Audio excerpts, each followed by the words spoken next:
지금도 안 들리시나요?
We respectfully request the Sangha great virtues for the sake of this assembly and all living beings.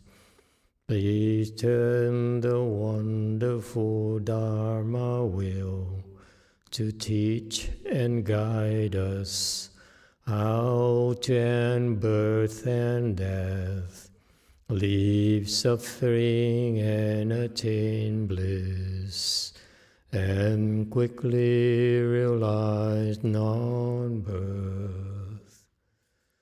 Cung kính đại đức tặng thinh, vì thứ pháp hội cấp nhờ thiết chúng sanh, tịnh chuyên diệu pháp luân, giáo đạo ngã mùng, như há liêu sanh thoát từ ly khổ đắc lạc, tốt dưỡng vô sanh.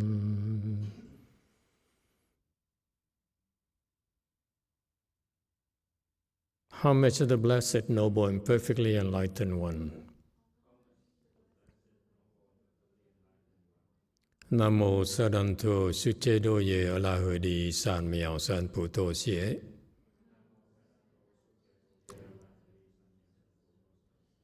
Nam mô Ta Đắc Tha Tô Dạ Đa Dạ A La Đế Tam Miệu Tam Bồ Đà Toa.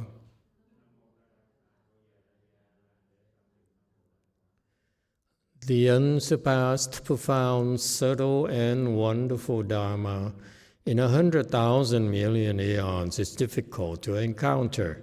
Now that I am able to see and hear, I will receive and maintain it. I vow to fathom the thus come one's true and actual principles.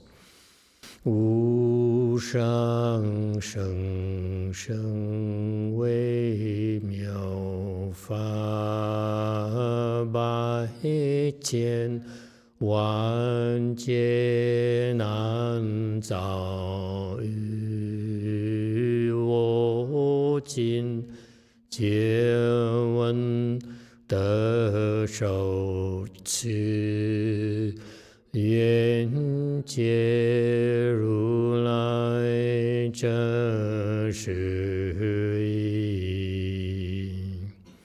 O Buddhas and Bodhisattvas, Great Master Ching Liang, Great Master YongHua, all good monks and nuns, and all good known advisors of Emitofuo. 诸佛菩萨、精良大士、师父、上人、各位出家人、各位上智师、阿弥陀佛。Chư Phật Bồ Tát, kính thưa Thanh Lương Đại sư và Thượng Tiên Hóa, quý thầy cô và quý vị thiện sư Thích Ca Di Đà Phật. Hello everyone. Today is the 5th of January 2024 already. Welcome everyone to our first sutra lecture of the year. I'm glad you're all here. We are discussing here at DTT the prologue to the Avatamsaka Sutra prepared by Master Ching Liang. So it's tonight is a very special night. It's the third time we're going through these concepts again, but they're important. Let me tell you why they're important. This is where what distinguishes Master YongHua's Dharma from all the other patriarchs. Okay? Master YongHua, what I loved about him, what brought me, what made me hooked to him was his instructions on how to do chant, how to recite mantras, and how to use mantras and so forth, how to explain sutras and so forth. And because of the emphasis, he actually has a lot of detailed information for us on how to do chant, how to meditate, how to enter samadhi. And that is called the teaching of the phenomena. Meaning that you do this, it leads to the next phenomena, next to the phenomena, next to the phenomena. Okay? Chinese li, shi. Okay? Shi. Shi here is phenomena. So far, so good. He's the most detailed of all the patriarchs I know. That's why I was hooked after I read about his teachings. Okay? And then later, when his disciples tried to teach me, I said, you don't understand the phenomena that Master YongHua taught. How could you possibly teach me? And you're supposed to teach me. So I struggled for 4.5 years. Okay? Patiently endured for 4.5 years. What am I supposed to learn from you? Because with Master YongHua's instructions, what we call phenomena, you can become enlightened. You can go all the way. Okay? Understand? Now here in the Avatamsaka Sutra, we're teaching you about the principles behind why we tell you to do these things. So this is so interesting that I want you to know that is of interest to all of you. In particular, I want to bring out attention to you who are abbots, pious, who aspire to be abbots and higher, okay? You need to know the principles behind it, because what we tell people is one thing, but it has been founded on the theories behind these instructions, so that we know that when they execute the instructions, they go in the right directions. And this is what separates the Buddha's wisdom, or that's called using a worldly term, the Buddha's genius, because he understands this, the principles behind it, that other people do not. So the Avatamsaka Sutra here, in this particular prologue, this section here, explains about the principles, okay, of why I've been telling you this, why we've been training you this. And the interesting thing I want you to know is that you, abbots, and vice abbots and all of you, got there by following instructions. You didn't need to know about principles. See, that's what's beautiful about it. Whereas the other monks and nuns, okay, especially the scholars, they only talk about principles. You go to get a PhD, you learn about these principles, emptiness, whatever, compassion, whatever.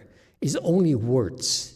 And what happens is that when you know so many words, you know so much, then this has actually become hindrances to your actual spiritual cultivation, your practice. Because you say, because you know too much. You carry too much baggage, as what we say in America, okay? You travel. When you travel, you don't want to move your entire house with you, right? You're only gone for, you're going to be in Italy for 2 weeks. You don't need to move the entire household to Italy for 2 weeks, right? You bring enough for you to function, to be comfortable in 2 weeks' time. That's all. And then you come back, right? Same thing. When we cultivate, we only want to carry so much to get to the next level. And then once you get there, we want to be planned. We don't plan to stay there, okay? We don't plan to get married and have children and grow roots there. Hey, we have things to do, yes? We move on to the next level, okay? So every time we move up, we only want to carry so much, only want to know so much, yeah? And whereas these people here, these scholars, these monks and nuns who get PhDs and so forth, they know so many principles. They don't know which one matters for the next leg of the journey. Is that clear? So they're encumbered. But wait. You're telling me to do this, but my principles tell me down here is not consistent with what I learned in theories. The theory doesn't apply to this case. And it's too much actually will cause confusion. So that's why this is a secret thing that Master YongHua brought to our country. Not just any type of instructions. The kind of instruction bring you up very, very high. So I know many of you are very high up there, and now I'm going back to the principles to help you understand, okay, how we got up there. Okay, I didn't have Master YongHua to guide me. So what I learned is I follow the instructions, head into problems, and I look at the principle I learned. I'm luckier than you. I'm able to discern which one applies to me. That's why I moved up. Okay, but you abbots now, especially you abbots who future trainers in Mahayana, you need to know why, what is the principles behind it. As you go through more details here, you see where people are stuck and what it takes to unstuck them. Why the principle we tell you to do certain things will help unstuck them. That's Master YongHua's genius. The Koreans, they have it too. The Chinese, they have it too. They have the instructions passed down from master to master to master, master to disciple, disciple to disciple, right? Only difference is that their instruction can bring them up so far. Master YongHua, track record-wise, because look at his disciples, they went way up there. That's all that matters to you. Yeah? It's good for him, it's good for her, but what about me? That's all you care about. You said, can I get there? Can I go further? So what matters to you is how far you can go, right? Whether this Sunim can get there, or that monk, that Heshang in China, in Weiyang lineage can get there, it's good for him. There's nothing wrong with that. But why didn't he go further? It's because he lacked instructions on how to go higher. Is that clear? So the instruction, Master YongHua, let me tell you, is a treasure trove. That's why it's a foundation. And this is incredible gift that the Chinese let go. And you have to be up there before you can see, oh, this is what applies to here, to here, to here, to here, to here. Do you understand? That's called trade secret. There's no way anyone can steal it from me, from you, once you understand it. Because each person is different.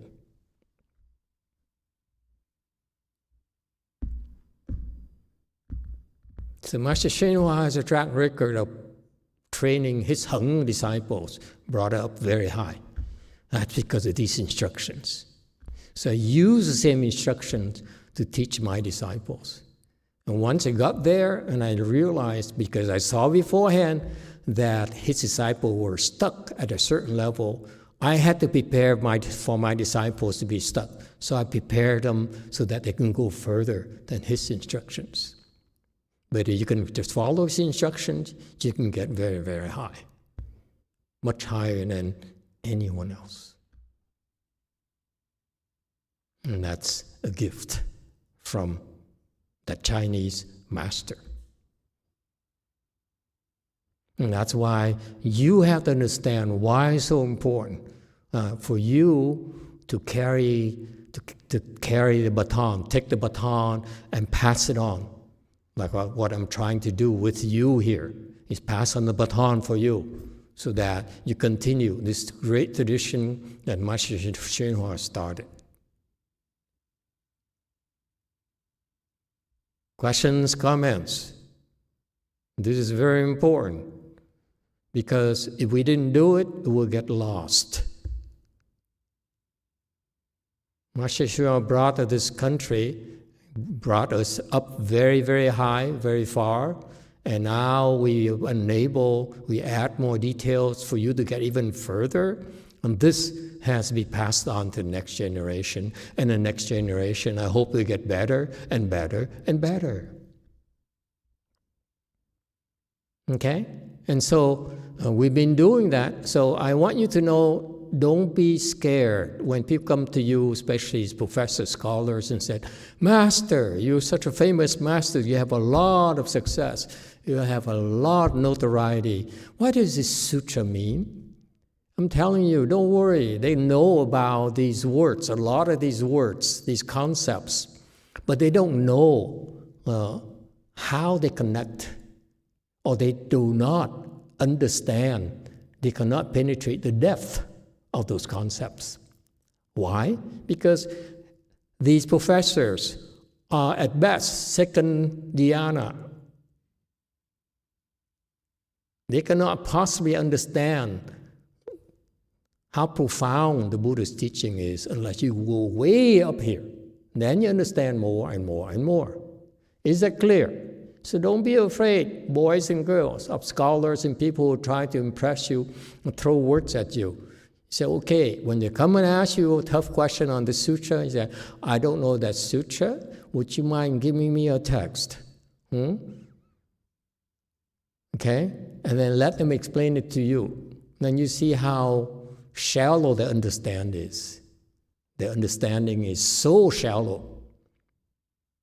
Okay? So you may know the words, but they don't understand the real teaching. So don't be scared. Let them come and ask you questions. That's how you learn. Okay? We don't have to know everything. In time, you up here, you can pick up any sutra you want. Okay? They only give you a sutra name, sutra text. You look at it long enough, you'll be able to understand this level when they're still down here with all the words. Is that clear? So, come, bring it on, boys and men and women. You want to debate us? Feel free. Okay? Come. We love to learn from you. Questions and comments?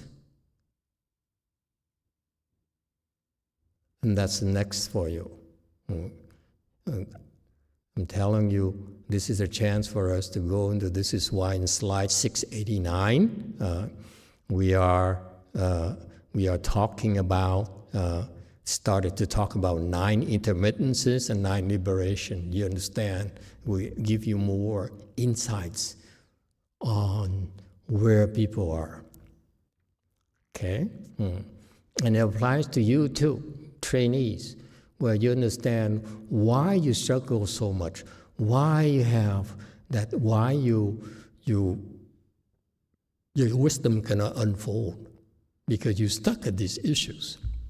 Okay, so it's a combination of you have struggling, or you who pass through that and say, oh, I went through, when Master says, I got from here to here, that's because I surpassed, I solved this problem.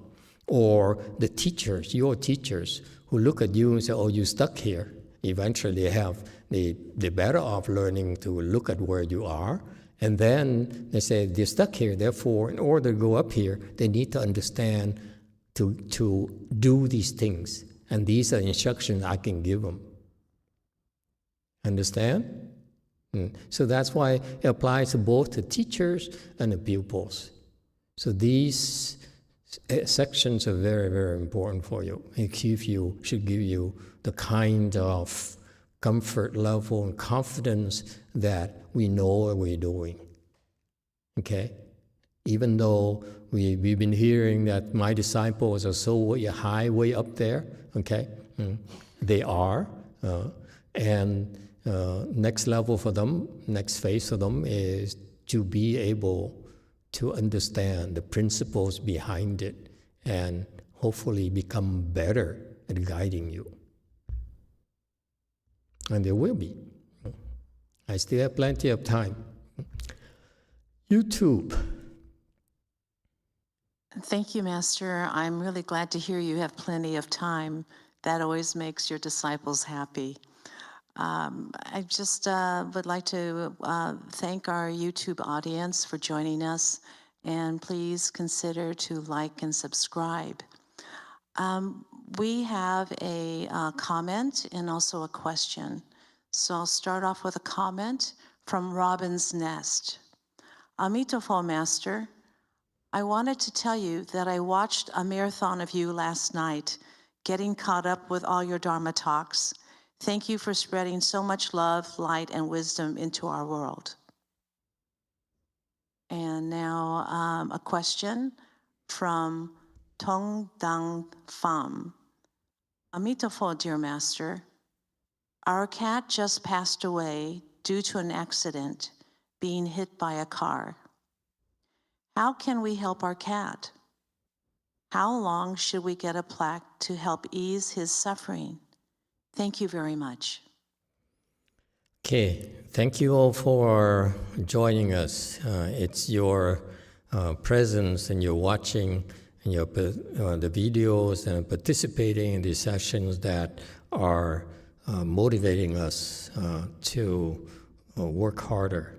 And actually, the Dharma that we explain is in response to your levels and what we feel is needed to help you to continue to improve. All right, as for the cat, I'm sorry that your cat died and from an accident. You can simply try to get the in Buddhism, one of the first things you learn and you should believe in is to avoid falling. Your cat is in the animal realm.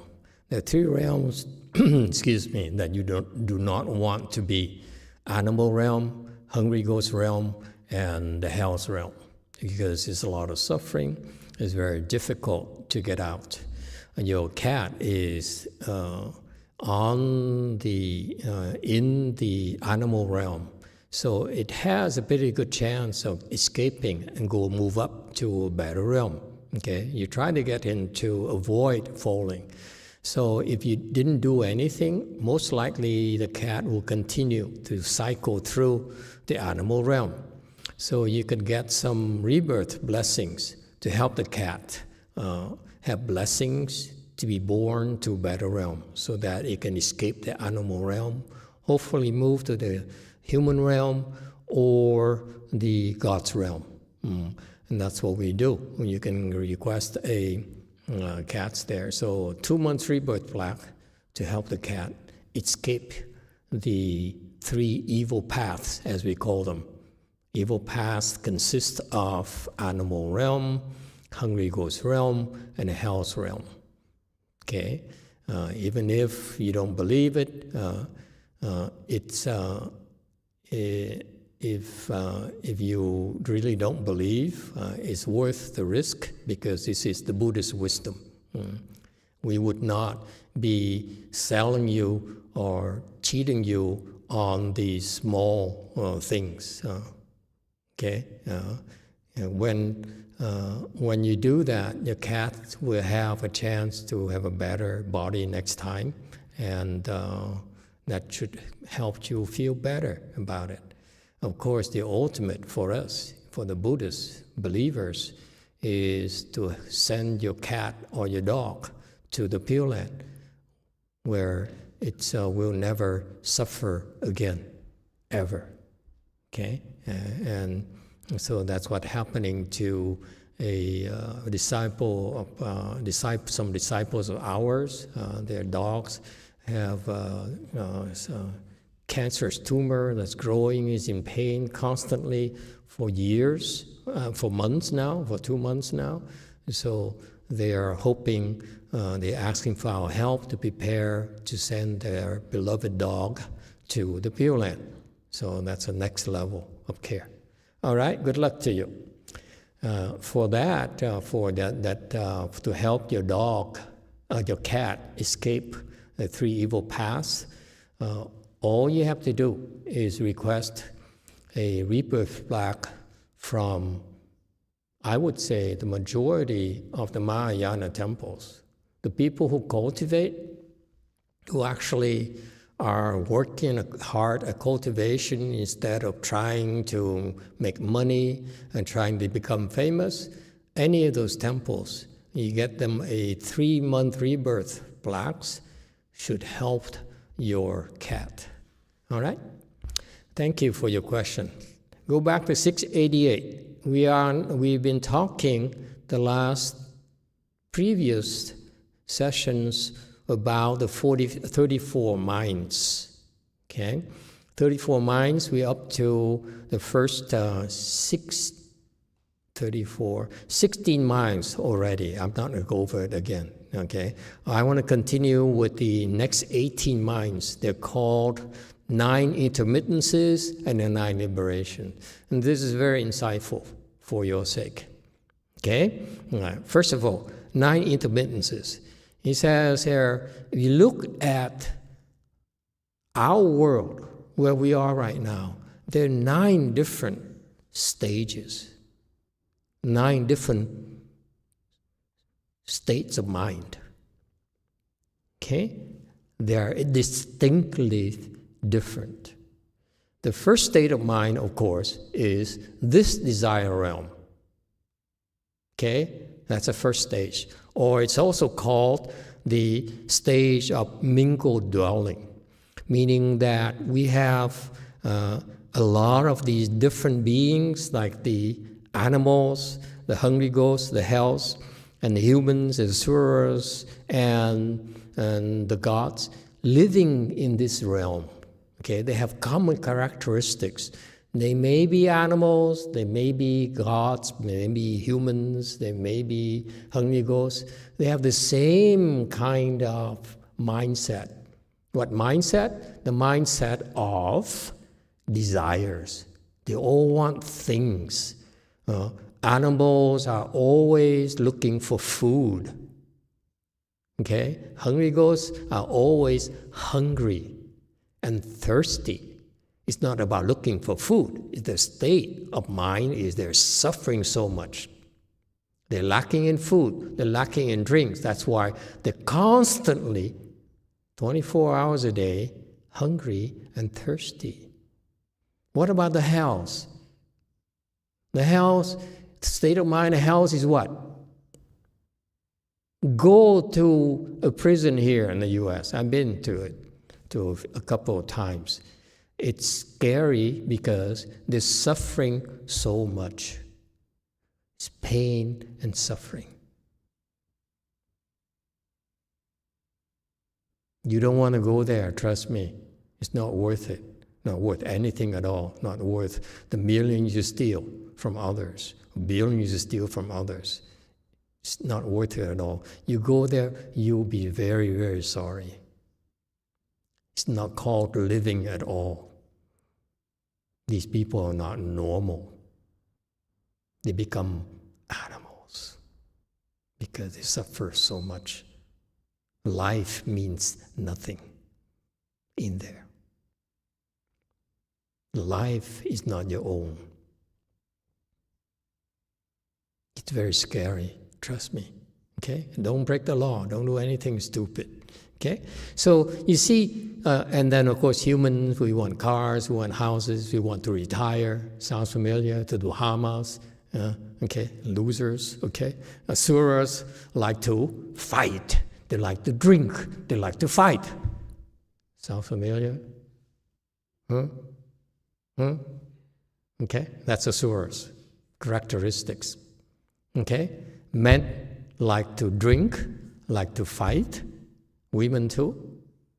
But women have one more characteristic. They're pretty. Men are ugly. That's Asuras. Got that? So that stage here, the first stage, that you recognize the same characteristics. Okay? Desires. Okay? Yeah. Overwhelming desires, one desire after another. We want food, we want Italian food, we want pizza, and then we want, God forbids, beef stroganoff, Okay, Russian food and so forth. We want. Okay? So that's where people here experience. This is how they live their lives. They want this, they want that. You can't have it, they're unhappy. So far, so good. Next. Once you're here, okay, then the first level where your mind, state of mind will be different is the first dhyana. That's the next stage. You see that? When you go up there, next stage, here's the desire realm. The stage of commingled dwelling, a lot of different beings, black, white, animals, and so forth, living together, all chasing after desires. Okay? Once you get out of there, next level, where your mind is not as full of desires below. You still have a lot of desires, but it's still not as you have fewer types of desires. Is that clear? Next level up, fewer desires. Next level up, few desires, and so forth. You see that? That's why it's called liberation. When you go from this one here, next level, it's you liberate it. You liberate yourself. No one's going to liberate it for you. You need to liberate yourself. Questions and comments? This is Buddha's wisdom. This is why we're doing all this. When you tell you cross your legs, okay, and don't do this, don't do that, it's to help you escape the next level, next level, next level.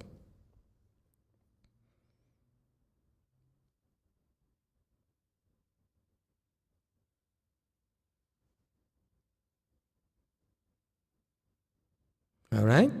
So you have 4 stages in the form realm. So first dhyana, second dhyana, third dhyana, fourth dhyana. That's 4 stages where they have different characteristics of the minds. Meaning that if you want to train them, if they're here, you want them on the next level, then you have to teach them how, give them instructions on how to go from this state of mind to the next state of mind.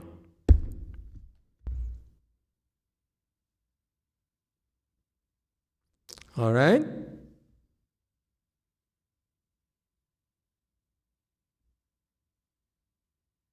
And this is not available to the people who hang a diploma and says doctor or PhD from so and so. They don't have these instructions. This is our secret. Our trade secret, if you will. Mahayana trade secret. You can learn, you can have as many degrees, you can be as famous as a professor as you want, as a doctoral candidate and so forth. You have publications, but all those are simply theories, and they have no instructions. So Li, Shi, nomina, phenomena, theory and practice. See that? This is where we come in. Without us, there's no practice. Because you need help. Just because we give you instructions doesn't mean that you can do it. You need an environment like this, a chanchi, where you receive protection, you receive support. You don't have to worry about making ends meet anymore. For example, here, you come to a chanchi here, you don't need to make a living. You don't need to worry about your food. You don't need to worry about a roof over your head. Everything is taken care of for you. Plus, we protect you from your own obstructions so that they cannot come to you. Understand? And we could not do this without the support. That's why you need to understand it's not about us alone, but we have a lot of help. We have a lot of Dharma protectors. We have a lot of people who make sacrifices to come and help the temple, cook, clean, and so forth. See, it's teamwork. It's a network of good people who are helping you. Because when you improve, your blessings in doing that is shared by all the people who support you, including me. That's how I get richer. See that? I look poor, but I'm very rich in blessings. Okay? As long as you improve, you get better, my blessings increase. So it's not totally altruistic for me. I'm doing it for myself too. Improve for my sake. All right? So we're all in this together, you see? It's my interest for you to help you improve, because when you do, I get blessings. Okay? All right. Buddhism is a meritocracy. You have to do it in order for you to earn blessings, to earn what you deserve. Okay? Okay, so you see 4 stages in the form realm. And after that, you have 5th samadhi, 6th samadhi, 7th samadhi, 8th samadhi. That's the next 4 formless stages. Is that clear? That's why we have 9 different stages. Okay? And each stage here has characteristic, has something called view delusions. Okay, I'll go into that a little bit later. Okay, what are view delusion? View are prejudices, right?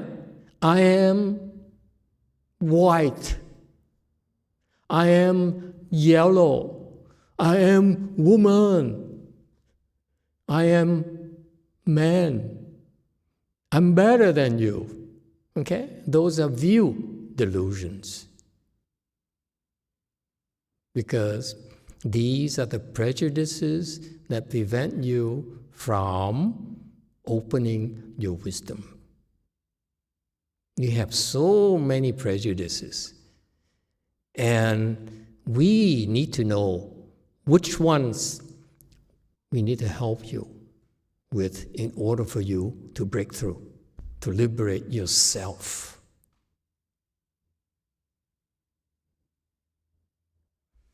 Questions and comments? Sounds good? Yeah? See how patient I am? I've been doing this for 18 years, going my 18th year. I've been doing quietly, giving you instruction. I never mention theory that much, okay? But you see, now since there are a lot of our disciples who are high up there, so I need to pass the baton to them and help them understand why they receive such instructions and how to better learn, how to better help people improve faster. That's called sudden teaching. So what do you want? You want a bigger temple? You want to help more disciples? You want to learn how to really help people? There's such people, monks and nuns, who need to have big temples, lots of money, be famous and so forth, and that's what drives them. Their name is everywhere. Master so-and-so. He donated $100,000 to the University of UCLA to research meditation. Okay? And so there's a plaque there. It says, Master so-and-so is a donor to the department and so forth. Okay? You want that? Or you want to really help people? See?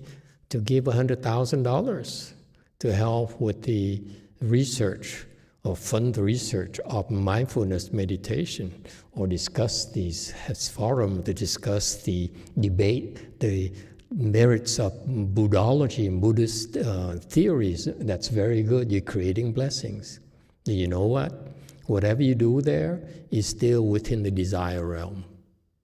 Whereas you help them, liberate them to the next level, your blessings right there is far greater than the blessing in this desire realm. Is it clear? And no one knows. No one can steal from you. If they knew you were that rich, they'd come over and steal from you. See that?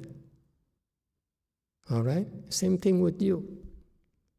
When you're up here, your level of blessing is this high. You're up, your blessing is this high. It's yours. No one can steal it from you. Okay? No one knows.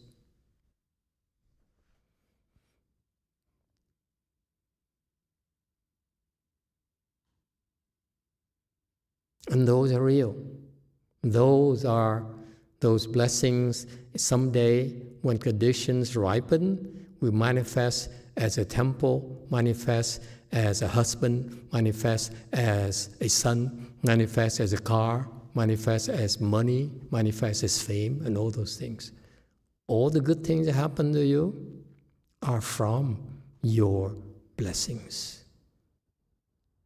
You can worry about people stealing your money, the North Koreans hacking your cryptocurrencies, okay?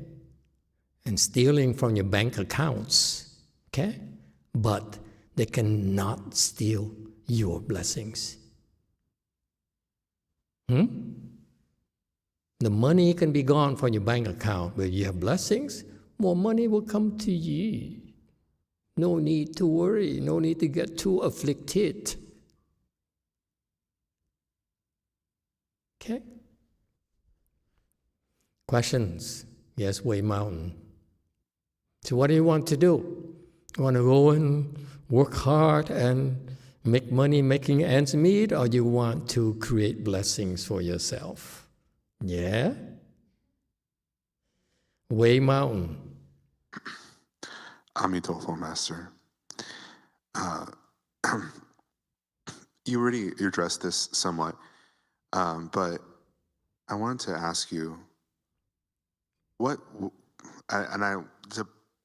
have some background for this, I was thinking about the stories you tell about Master Shenhua, who came to America and had a shanty building and had everybody sleep on the floor and just helped cultivate these people to a level in which they could make a change in America and at least your generation. And then also you starting off somewhere that was smaller and then building up to what you have now.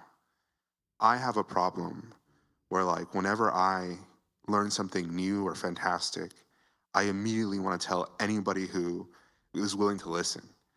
Like, I'll have a great stock tip and have only $5 in my bank account. So it doesn't do anything for me. What wisdom do you have that allows you to have patience with disseminating information so that it affects people properly in the pace that they're going? Yes, I can tell you this right away. Don't do it.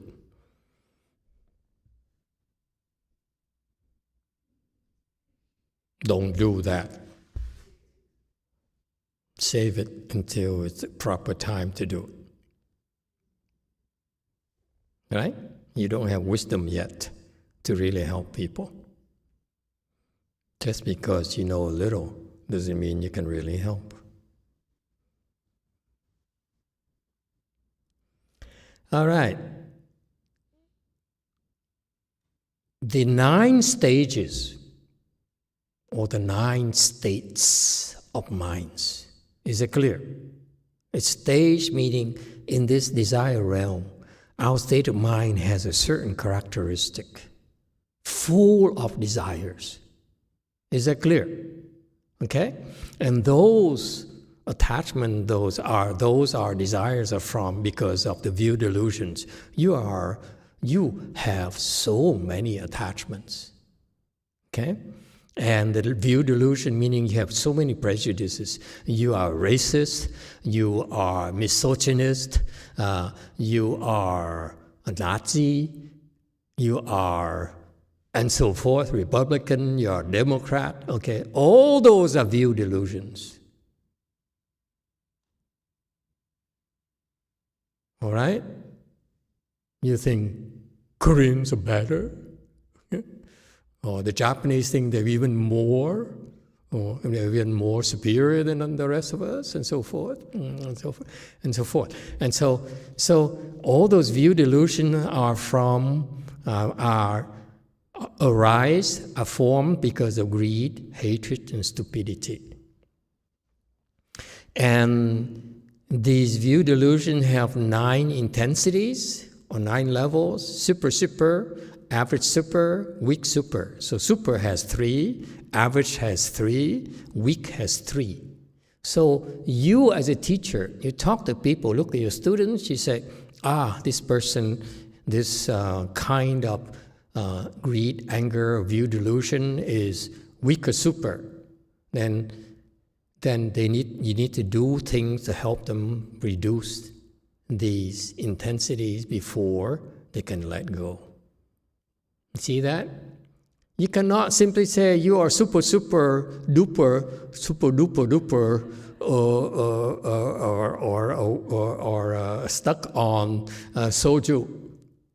Okay? You won't listen. You cannot expect them to drop it 1 day, 2 days, 3 months. Okay? You see that? So you need to help them reduce intensities. Got that? So it sounds like you're not doing anything because so you tell me to do this. I don't feel anything. I don't feel anything. Chung Yin, right? I don't feel anything. Well, actually, you're reducing the intensities, but they didn't know. They're not sensitive enough to know. Got that? So part of the process of the instruction is to reduce intensities. Is that clear?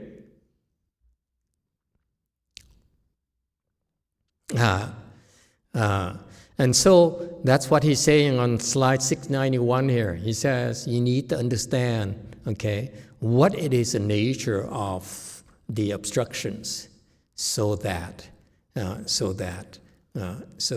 you can help them reduce them. All right? There is, so as a teacher, because your students are too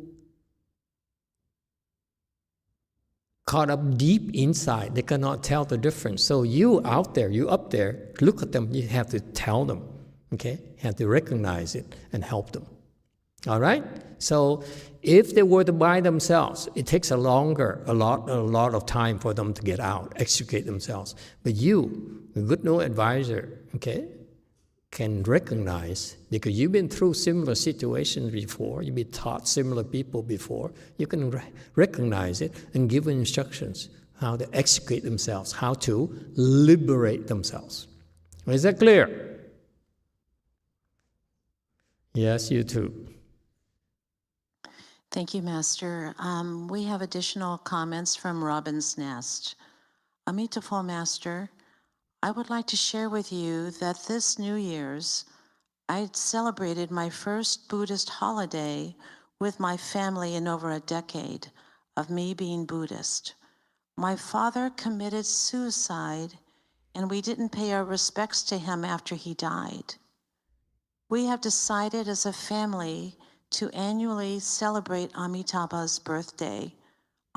Buddha's birthday, toward cultivating blessings for our father.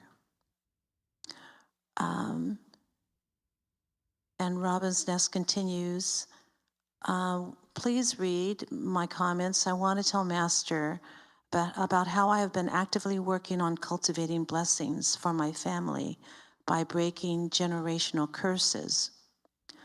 My father, his father, and his father, my great-grandfather, have 3 generations of depression, alcoholism, and suicide on my father's family. I have been working on making blessings for my ancestors. Very good. They need help. Okay, very good. You see, the things that worldly people don't know, that is when you have depression, you need help. And when you get depression, the point where you hurt yourself like that, you need a lot of help. It's a lot of suffering. Okay? And it's not a whole lot worldly people can do. They have to turn to Buddhism for help. Okay, so why are these stages called non-intermittent? The name here is so revealing, so insightful. This stage here is called a stage of first stage of non-intermittence because these thoughts arise non-stop, 24 hours a day. That's why it's non-intermittent.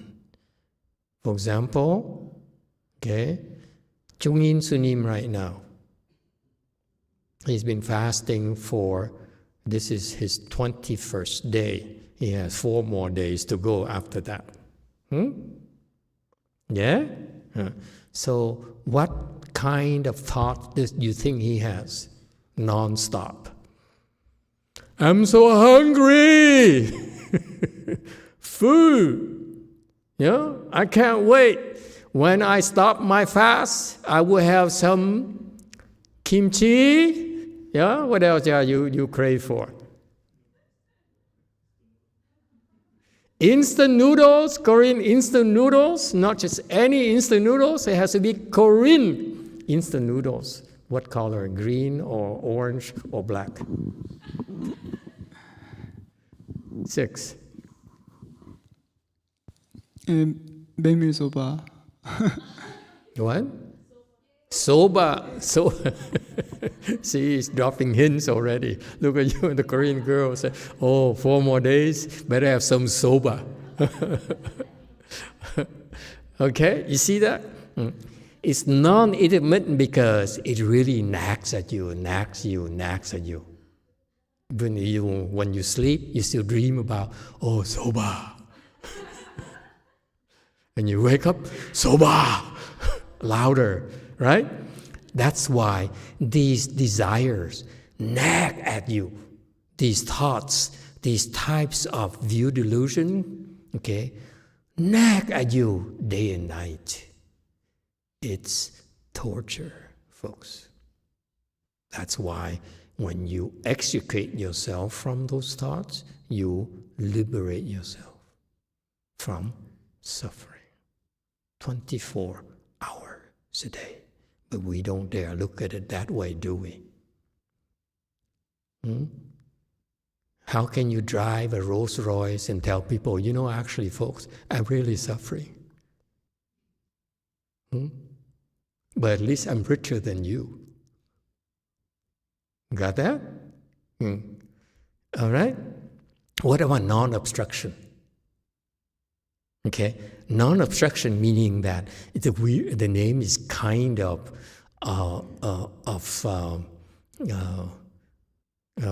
quirky or what's the word? Peter, what's the word? Is he there? He dropped out? Oh, okay. Yeah, it's Friday night. Come on, give him a break. Date night in America. Yeah? Oh, he's right there. Huh? He brought his wife to the temple as before going on a date.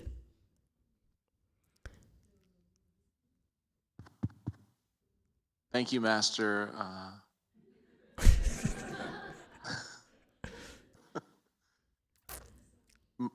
My wife always wants me to take her someplace expensive, so I thought, take her to the place where it takes the most blessings to go. Like Del Taco. It takes a lot of blessings. All right. Nothing can get in the way of your getting fulfilled, your desire getting fulfilled. It's like a dog in heat, if you will. Is that clear? We have that desire, that gnawing at us 24 hours a day. That's why it's called non-obstruction. Nothing. We will not listen. Okay? And that's torture. You allow yourself to be tortured. That's why once you understand it, you can liberate yourself. Stop such greed, such anger, such stupidity. Does it help? There's a reason why you're suffering. And there's a way to get out. All right? So this is Buddhist science. It's very precise. Okay? And so that's why when you cut off this certain kind of view delusion, that's called way of liberation. And that's why you liberate yourself. All right? And this next, in slide 693, view delusions arise from ignorance, greed, hatred, stupidity comes from. Okay? The 84 types of view delusions. Okay? Or they're called, you could simplify them as 5 quick servants. Okay? You can go through the details way that the Tien Thai school would tell you the 88 different types of view delusion you have. Okay? To me, I'm stupid. I cannot count more than 5. Actually 10, 20. Okay? That's as far as I can go. You go up to 88, I get confused. Which one? Is it 47 or is it 53? You see that? So I have a problem with that. I immediately drop the 88. I look at 5 quick servants. I need all of you to memorize this. This is what I memorized very early on. There are 5 different types of views that cause confusion and make you stuck, that people stuck. View of body, extreme views, deviant views, view grasping at views, and excessive prohibition views. View of body, okay? You cherish this body of yours and go and have plastic surgery. When you have plastic surgery, it reinforces your view of a body. Is that clear? You put on makeup, what does it do? Reinforces your view of a body. How about, never mind about makeup, how about foundation? View of a body. See that? How about hairdresser? Something very innocent. Trim your hair. View of a body. Yeah? Okay? How about buying clothing for sale right now? There's year-end sale last season's fashion. Very cheap right now, 40% off. View of a body. You're adorning.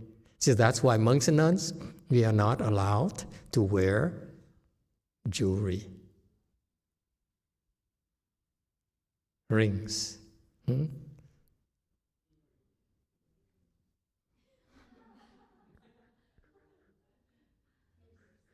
Xian Tung is exempt from that. She can go this way.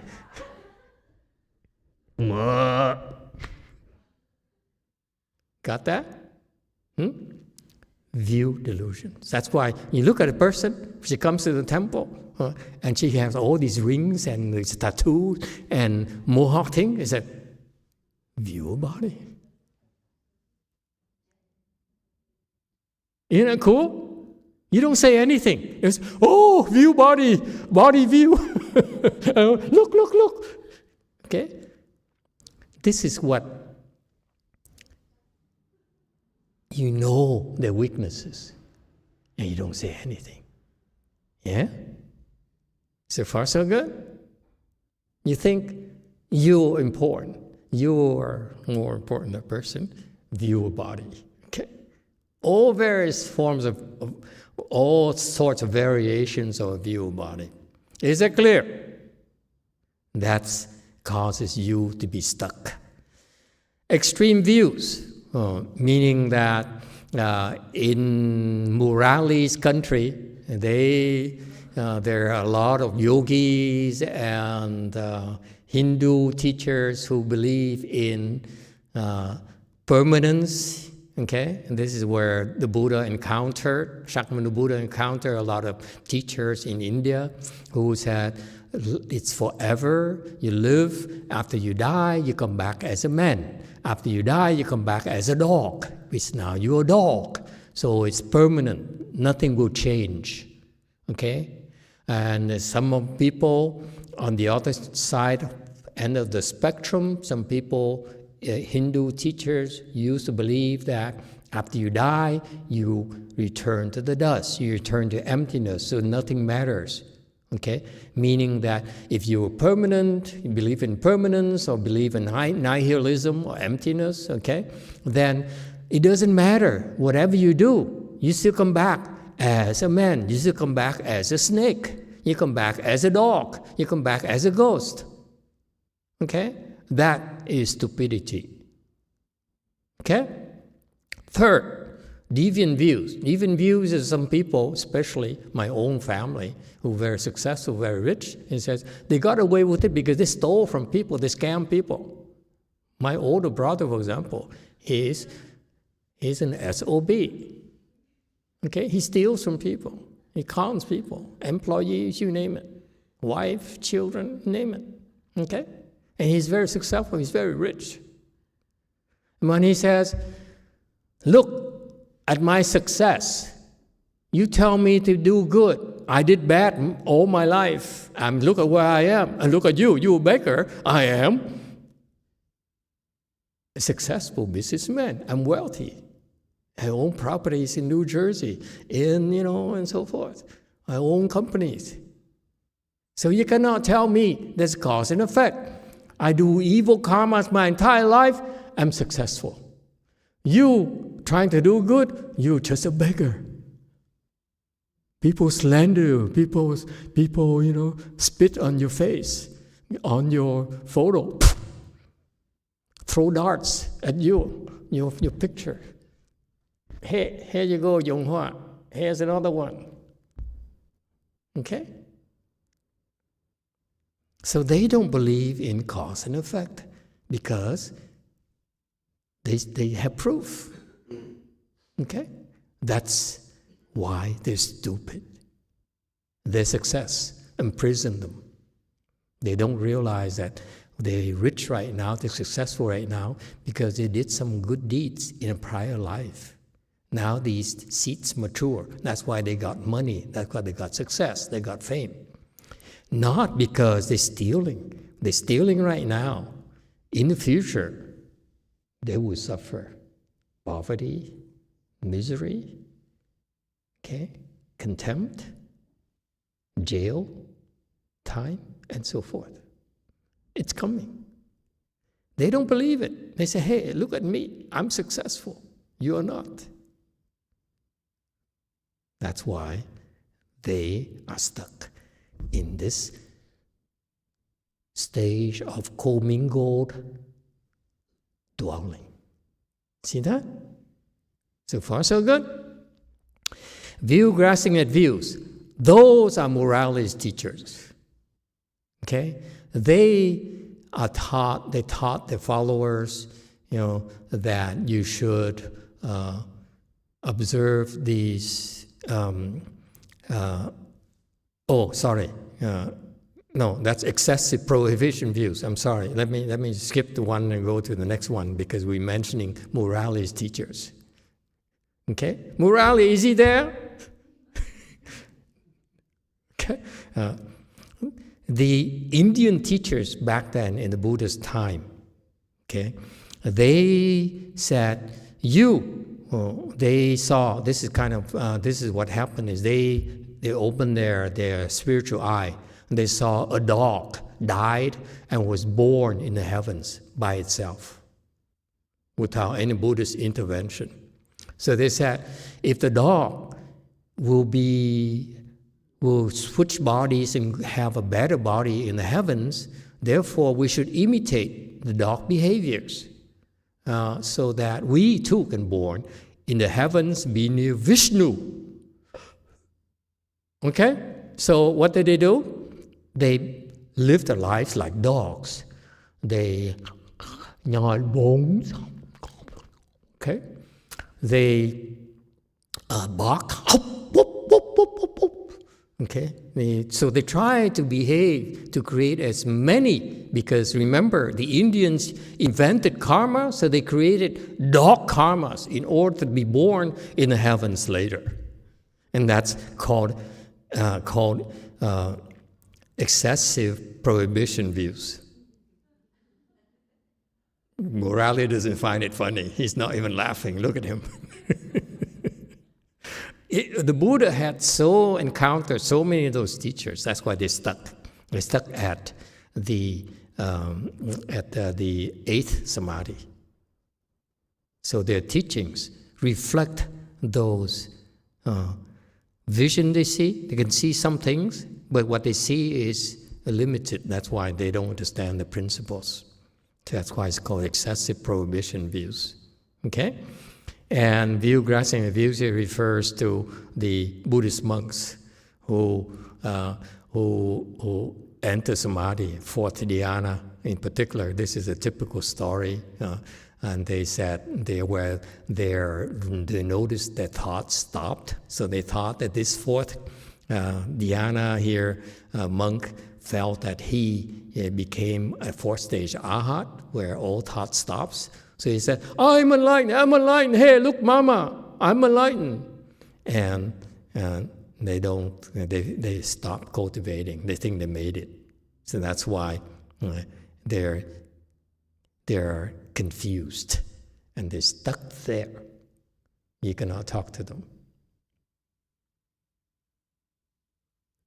All right? Wei Baoten, go ahead. See, it's morality, of course. He's been needled. Yeah? Yeah, Master, I think this view of the body, if I look at my own mind, I feel like the deepest attachment is to my body. That's where I feel like a sense of self, like this is me. If in Buddhism, are we saying that that is the wrong view to have? Then what is the right view towards the body? It's no body. How do we prove that, Master? When you follow the instructions, you get to the state where you no longer have a view of the body. Okay? That's Buddhist training. Because it's not... I also struggle with that morality, by the way. I said, forget it. I'm never make it. I love my body. How can I function? Can I cultivate without a body? So logically, it doesn't make sense to me. Okay? And especially my peers who are supposed to train me wouldn't explain anything to me. I was too arrogant. Okay? It's not their fault. It's my fault. I was way too arrogant. Okay? And luckily for me, I followed the instructions. Like with the instruction we gave you, it will help you get rid of the view of the body naturally. That's the only way for you to liberate yourself. If you attain liberation one of these days, okay, let me move on and come to complete the point. And so you see, these 5, instead of looking at 88 types of views, okay, which will break down a lot more detail, I want you to memorize the 5 quick servants only. That's good enough for you to break through. If you break through, you look back and say, that's why. Okay? And eventually, when you get higher and higher, okay, there's no need for you to understand too much right now. When you get higher and higher, then it's easier for you to see why. But the point here is that the track record is the people around you. Look at people around you. Look at the white guy in front of you. Yeah, okay. He broke through the view delusions.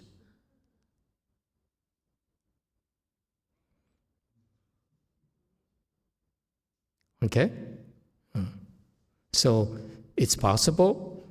I'm not going to explain to you exactly what to do because that knowledge will not help you get there. It doesn't help. It's for the teachers. One day when you're supposed to train people, well, then I will explain to you. But because that knowledge, it will be helpful for your job. Right now, if I explain too much to you, it's not going to help all of you, okay? And it has a drawback. Many Vietnamese, many Chinese, many pale-faced people, they only want knowledge. They want to know only. They don't realize that it's not about knowledge. It's about breaking through these delusions. Okay? So that's why we don't tell you until it's time, because telling you prematurely is not going to help you. Actually, will encumber you, make it harder for you, because it causes you to sit there and say, "So so this is it," and you keep on thinking, you keep on analyzing. See the problem? That's your weakness. You analyze everything. So the more I give you, the more you try to analyze it. It's not going to help. You too.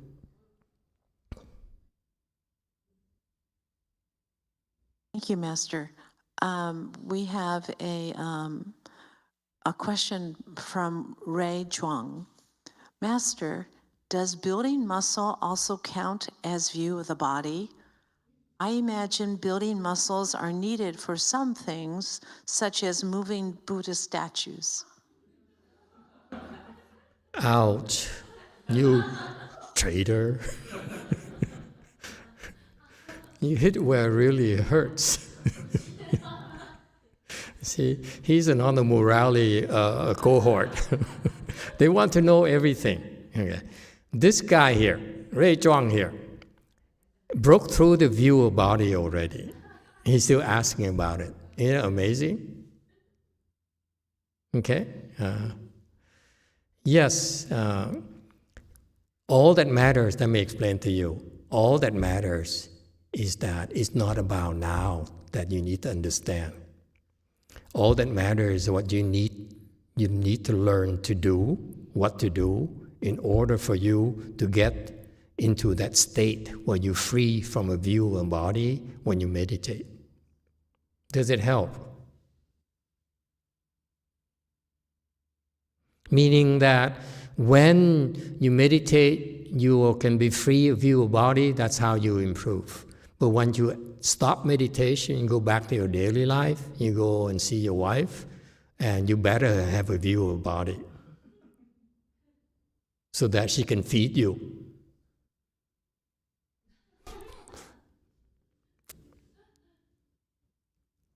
If I didn't have a view of body, then you guys won't have a chance to give me food. Okay? If I didn't have a view of body and said, what do we need to eat? I don't have a body. You guys still have view of body. Go eat. But I don't have a view of body. Okay? You see? So the view of body refers to when you meditate. You enter the state of mind where you free yourself.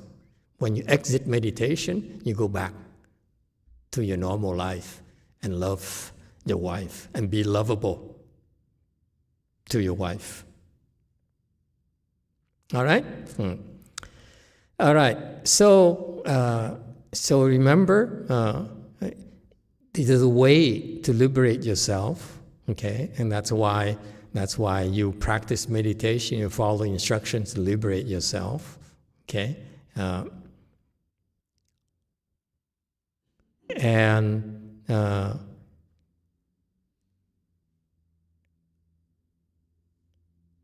And so in general, this is why they call the fourth stage Arhat ninth Samadhi, because you go through 9 stages of liberations where you cut off from these attachments. Okay? And what happens is that when you're able to cut off these view delusions in the form realm, in the Zai realm, form realm, okay, and the formless realms, then you certify the first fruit of arhatship, which is known as the way seeing. No, that's wrong. These people who translate don't understand.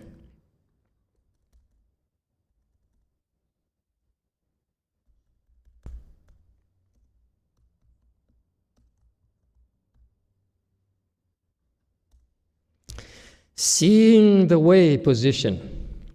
Position here means that your status. Okay?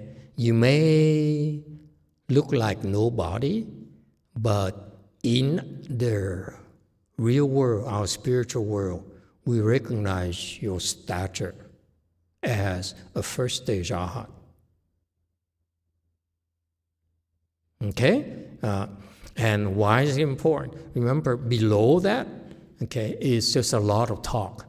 But up here, when you get to the first fruit of arhatship, known as a seeing the way position, now you have wisdom. You begin to have wisdom. Below that, we don't look at it as wisdom. Below that, we sit, you're just too confused. It's not a lot of hope for you. Okay? Why is it called seeing the way position? All first stage Arhats the mindset, okay, will always enable them to continue their life, whatever they do. Okay, whatever they do, okay, will bring them to fourth stage arhatship. It's a matter of time. It now becomes automatic. That's why it's so important. That's why they can see the way.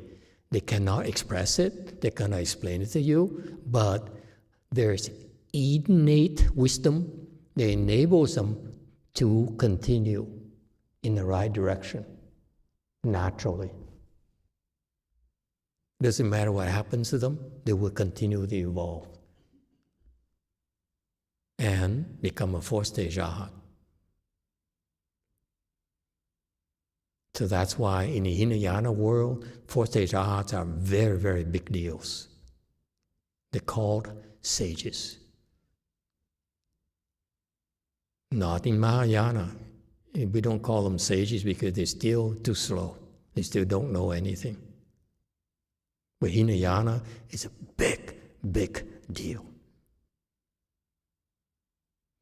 It's a big deal because if you're a monk or a nun, okay, and you reach first stage arhatship, your followers follow your instruction, follow your leading, whatever you do, you're leading them in the right direction. That's why it's so important.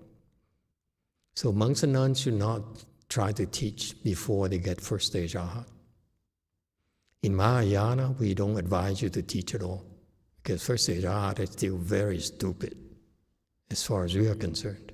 But if you follow them, they bring you in the right path. That's why because they see the way. How they live their life, whatever they do, is consistent with liberation. Way Mountain.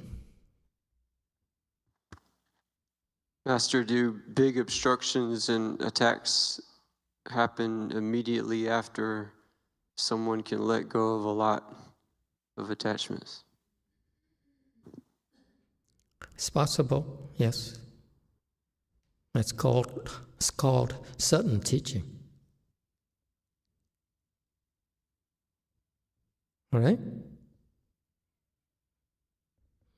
That's part of American Mahayana technology. Okay, up to slide 96. The 34 minds have been cut off and ended, and then you become Buddhist, whatever. There's a lot of words, don't worry about it.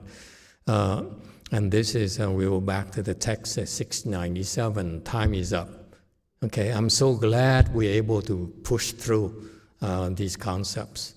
They're very important. Let me close by telling you this. You should feel very happy because you see there is a technology behind it. The technology in the form of Master Shenhua giving us instructions on what to do, which can bring you very far without you knowing not too much. And then you should feel comfortable because there's a theory behind it. And especially I bring it out now because my disciples, your abbots, for example, are at a position where eventually they need to train more and more of their disciples. I allow them to accept disciples, okay, so that they can start learning how to train the next generation. I will assist them in training the next generation. Okay, and so there is, so that's why in Buddhism, there are two things. The trade secret we have is the instructions, the sudden teaching instructions. That's the trade secret, okay? And there's a theory behind it that's accessible to everyone, okay? And the difference is that the higher you get, the deeper you penetrate the instructions. So just because you learn the word, Buddha nature, okay, each person understands it differently. That's why children, monks and nuns, especially abbots, don't be impressed by people who say, and give you these big words, Buddha nature. You look at them and say, when you use the word Buddha nature, I see you and I see you understand this much of your Buddha nature. See that? Questions and comments before we stop? Yeah, cool? This is Buddhist trade secrets that we give out freely to help you.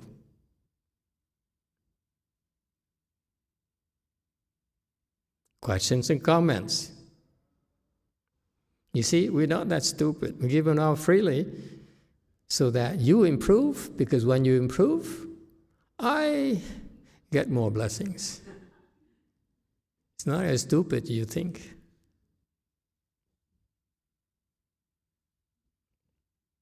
That's why now, bodhisattvas, know what they're doing. They're helping you because ultimately helping others is to help yourself. Thank you, everyone. We stop here tonight.